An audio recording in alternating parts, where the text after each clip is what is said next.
breast lift is a way of lifting the breast when the breast has dropped down due to lost elasticity in the skin.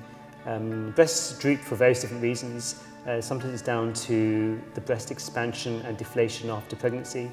Sometimes it's down to just age-related loss of elasticity in the skin. So with the breast being low, the breast uplift lifts the breast back to a more youthful position. The best candidate for a breast uplift is a patient who's happy with the size of their breast. They don't want an enlargement of their breast. They're unhappy about the fact their breasts have drooped down. So the breast uplift lifts the breast. There's a very small reduction in the volume, but there's no implant needed. The surgery is performed under general anaesthetic, so that's with you asleep. It takes about 2 to 3 hours. The main aim of the surgery is to remove some of the excess skin. For this, there's always scars, unfortunately. So the first scar is around the nipple.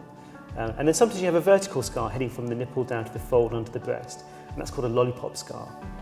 If you have a horizontal scar in the fold as well, that's an anchor-shaped scar, and that's for women who have got a large excess of skin. After the surgery, there's normally a drain inserted overnight, and then you're discharged the day after the surgery.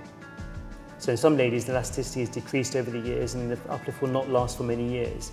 In some people, you've got good quality skin, the uplift may last for 5 or 10 years. The second factor is the size of the breast, so a larger breast will drop down quicker than a smaller breast. You can have implants with uplift surgery.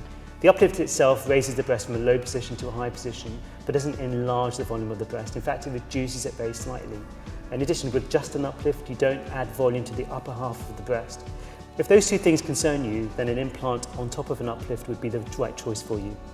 Most people are back to work at about 3 weeks after the surgery. For more physical work with the upper body, generally about 6 weeks before you can get back to the gym.